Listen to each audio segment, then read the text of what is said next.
Oh, hey everybody, from about 110 degrees or 107 degrees inside this place without air conditioning. How are you? First off, a little note to, I only have 13 subs. We have one that had a car accident, and I'm sure I speak for all my subs where we hope you're okay, Rudy, and I hope Carlos wasn't in there with you, and if he was, I hope he's okay as well, all right? The last time I had a car accident, I had two of them. And I hadn't had but one accident since I was 17 years old. And I didn't even see the car. It was in very poor conditions. It was in the morning on a very gray morning. And a car came speeding down this multi-lane, back two-way. And I didn't see him. And the car sideswiped me, almost killed me. And then 10 days later, I crashed my car, and I didn't have insurance. I crashed. It was 2016 at the time. That was 5 years ago. It's like brand new. It's a brand new car. I know what it's like. I know. And haven't had one since, fortunately. But boy, I'll tell you, that shook me to my core when I had 2 in 10 days. So I'm just coming up on 5 years now on that, because your insurance policy stays high for 5 years. You can't get away from it, and your driving record. Anyways, what I'm going to do is I'm going to show you something that was very interesting. I'm going to leave the link for you. Of course, I'm ruining the story for you, but this was a real interesting one. I want to show it to you. I won't play it for you. I'll show it to you. This little very attractive woman here who's around 28 years old has a sister who was around 22 or 23, as the story will go. Was married. She was a postal worker in Loveland, Colorado. Loveland is a place, if you write a love letter to somebody, you can actually make it to Loveland, forward to the address you're sending it to, and they'll send it to Loveland and stamp it with the heart, Loveland, Colorado. I've been through there. It's a beautiful, beautiful area. I think there's an airport there too. I think Loveland actually has an airport. If it is, it's a small one. But it's jackrabbits with huge feet. Just beautiful area. I remember very well. My leftist friend lived there and probably still does. So what they're talking about here is this guy who interrogates the woman because her husband was attacked by surprise, of course, and he was shot this is the investigator right here, and that's the woman who is the wife. I don't know who that is right there, but you'll see the woman in a minute. The wife lost her husband, I don't know of how many years, and her 6-year-old son, or soon-to-be 6-year-old son. This woman right here lost her husband and father of her child. And the woman held her own on the interrogation until the police told this woman that they had all sorts of devices, camera devices from businesses and red light cameras and all this. This is the girl right here. Sorry, let me show that to you. This was an interesting one. Anyways, she did fine. Wept, everything else, and act as surprised as the next man or woman. But in fact, what happened was she murdered her husband, and she shot him in the face 3 times. Did you hear what I said? Shot him in the face 3 times. So the police immediately were, you see, because as you watch these shows, you become more and more understanding of the patterns. And whenever you have a crime where there is an attack or a murder, and it is done in a very, very personable way, it's usually someone who's known to the victim and doesn't like the victim, and the victim may not like the attacker. But that is one sure sign. So when I saw this, there were two possibilities, because she had met a boyfriend who was like a guard or something at a federal prison there in Colorado. And he was nothing to write home to mother about. And she may have solicited him to do the dirty deed. And maybe he was, maybe he wasn't. We don't really know. But what we do know is that she did well until they could prove that her car was parked in very close proximity to the murder, at the location of the murder, at the time of the murder.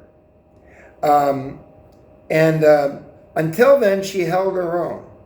But once they showed her the license plate readers and the car, then she didn't have an answer, and she immediately requested a lawyer. She did fairly well up until then. What happened was, either in agreement or not in agreement, or as a protective act, her boyfriend, who was a guard working at a federal pen as a guard, inmate guard, or guard of the inmates, he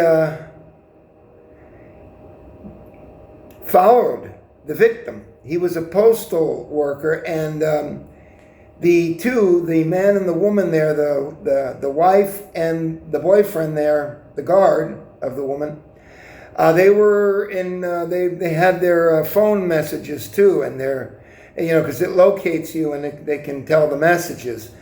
And it got the guy involved as well. So the guy said he was trying to stop her, but he had made mention of this, that when they talked, he did say it, but he couldn't prove it. But he had followed the victim on his route, and the woman knew the husband's route. So I guess she was feeding him the coordinates. And I don't know exactly what happened. I can't even tell you who murdered him. But for my money, it was on the woman, because the woman hated him. And the reason she hated him was because they had a 6-year-old child, and they were going through a nasty separation, or they were already. And the guy, who had a good job, postal worker people have good jobs,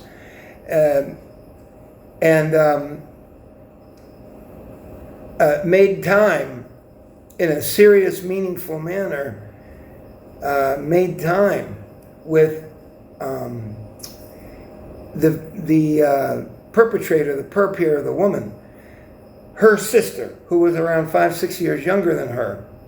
So she was like 27 and she was like 22 or something like that. It was real close to that.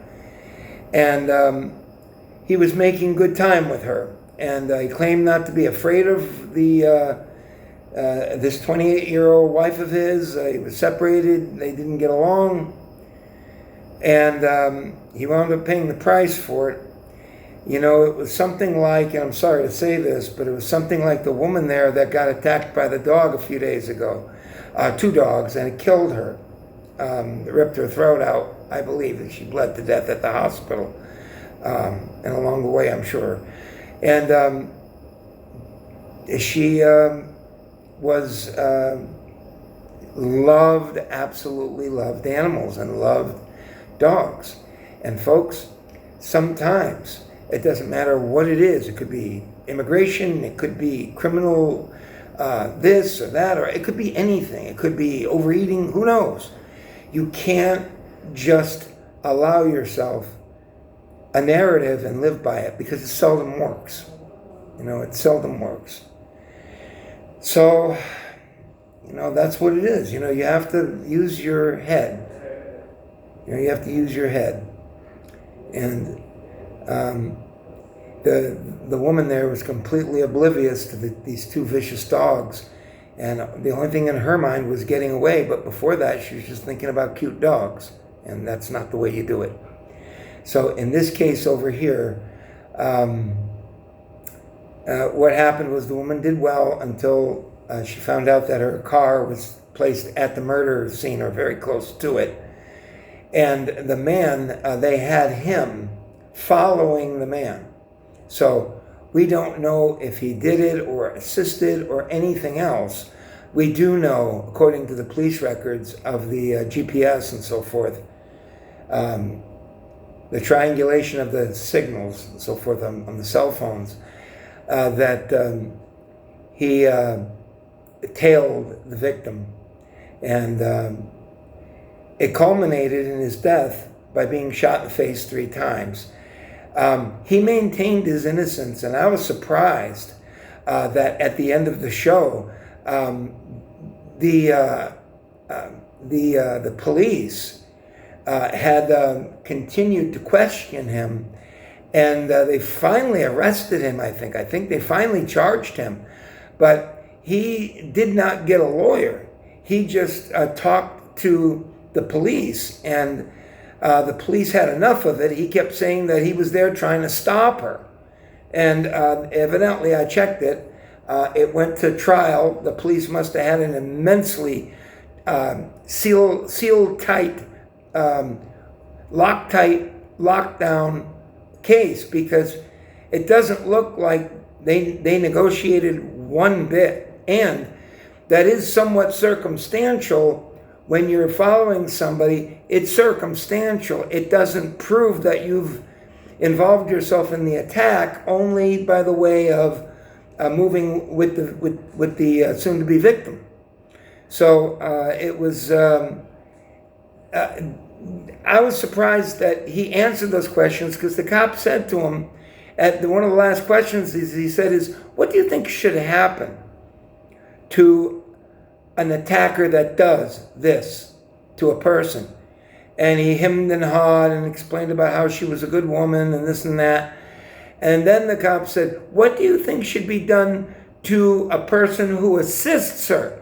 And right away he said, "I didn't assist her." And that did not look good. It's not proving criminality, but it doesn't look good. A lawyer would certainly not want you to say that. So that's what happened.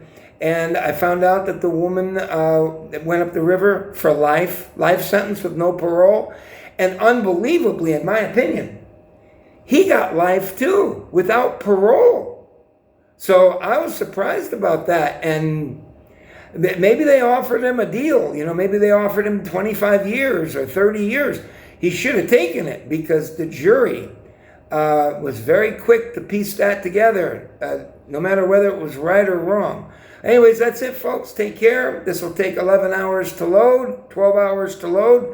I'll see you later. Carlos Mr. Fernandez, feel better. He had a car accident, and I hope he's all right.